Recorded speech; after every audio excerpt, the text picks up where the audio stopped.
contradiction entre la Bible et le Coran, partie 1. Dans la Bible, il est écrit que Dieu se serait reposé le 7e jour après la création. On peut le lire dans Genèse, chapitre 2, versets 2 à 3. Dieu acheva au 7e jour son œuvre qu'il avait faite, et il se reposa au 7e jour de toute son œuvre qu'il avait faite. Et aussi dans Exode, chapitre 20, verset 11.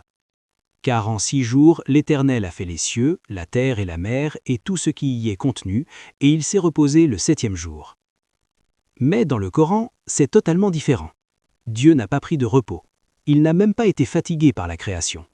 Sourate 46, verset 33, nous dit « Ne savent-ils pas qu'Allah, qui a créé les cieux et la terre sans en être fatigué, est capable de redonner la vie aux morts ?»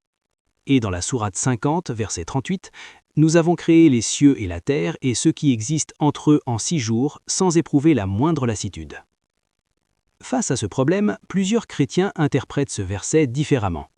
Quand il est écrit que Dieu s'est reposé au 7e jour, se reposer ne signifierait pas se reposer, mais simplement s'arrêter, cesser de créer.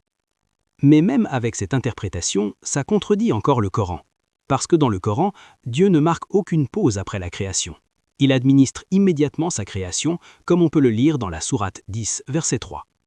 C'est lui, Allah, qui a créé les cieux et la terre en 6 jours, puis il s'est établi sur le trône, administrant toutes choses. Remarquez aussi, dans la Bible, contrairement au Coran, Dieu achève sa création 2 fois. La première fois au 6e jour, dans Genèse chapitre 1, verset 31. Dieu vit tout ce qu'il avait fait, et voici cela était très bon. Il y eut un soir et il y eut un matin, ce fut le 6e jour. Ainsi furent achevés les cieux et la terre et toute leur armée.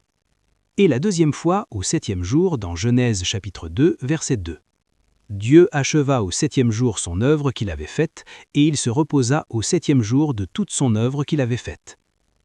2 textes sacrés, 2 visions différentes de la création.